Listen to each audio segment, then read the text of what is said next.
আমাদের আজকে হযরত খাজা গরিবে নওয়াজ মাইনুদ্দিন চিশতি আজমেরি সানজেরি রহমাতুল্লাহ আলাইহ আমরা উরস করতেছি। এখানে উরস মানে ওনাদের স্মরণ করা, ওনাদের জন্য ইসালে সওয়াব করা। তো আজকে হযরত খাজা গরিবে নওয়াজ 814তম উরস ওনার চলতেছে, মানে 814 বছর আগে ওনারা শুরু করছে। তো হযরত খাজা বা গরিবে নওয়াজ কেন বলে ওনাকে? এই জন্য তিনি গরিব মানুষের দরদি ছিলেন, গরিবের দুঃখে।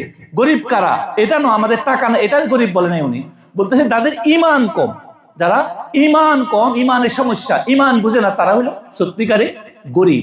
এই জন্য তিনি বিভিন্ন ওয়েতে তাদের ইমানকে মজবুত করার জন্য কাজ করছে। যে তার আব্বা আম্মা ছোটবেলায় মারা গেছে, তিনি একটা বাগান পাইছে, ওই বাগান, তিনি বাগানের মধ্যে থাকতেন।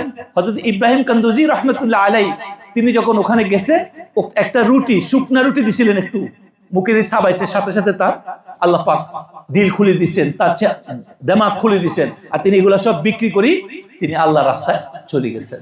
আর হযরত খাজা গরিবে নওয়াজ মাইনুদ্দিন চিশতি তার পীর ও মুর্শিদ হযরত ওসমান হারুনি রহমতুল্লাহ আলাইহির সাথে 12 বছরের উপরে ছিলেন, রওয়ায়েতের মধ্যে আছে। এরপরে তাকে মদিনায় পাঠানো হয়েছে, মদিনা থেকে তাকে ইন্ডিয়া, বর্তমান যে আজমির, সেখানে তাকে পাঠানো হয়েছে। আর সে আজমিরে যাওয়ার পরে সেখানে অনেক তারে বাধা দেওয়া হয়েছে, কিন্তু আল্লাহর ওলি ছিলেন, তার কাছে কোনো হিন্দু, খ্রিস্টান, বৌদ্ধ, মুসলমান কোনো ভেদাভেদ ছিল না।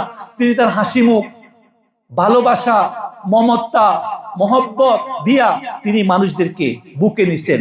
আর সেখানে তিনি বিভিন্ন পদ্ধতিতে, তৎকালীন সময় মেজরিটি মানুষ মূর্তি পূজক ছিলেন, কোন মুসলমান সেখানে ছিলেন না, মূর্তি পূজক ছিলেন।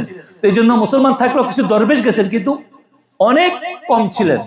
তার বিভিন্ন ভালোবাসায় তার প্রেম মানুষ করছে। তিনি সেখানে খানার ব্যবস্থা করতেন।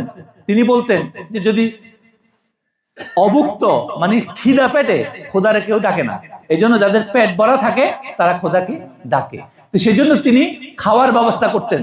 আর সেখানে সামা, হিন্দুরা তৎকালীন সময় যারা ছিল তারা কি করতেন, তারা গান শুনতেন বিভিন্ন ভাবে। তো তিনি তাদের মতো করি তাদের কাছে দিন দেওয়ার জন্য হিকমত অবলম্বন করছে। ওই বাজনা, ওই গান ওদের লোকে মিলাইয়া আল্লাহ পাকের যে কালাম, নাম, রাসূলের নাম দিয়া তিনি কি করছেন, হিকমত অবলম্বন করি সেখানে সামা কাওয়ালের ব্যবস্থা করতেন।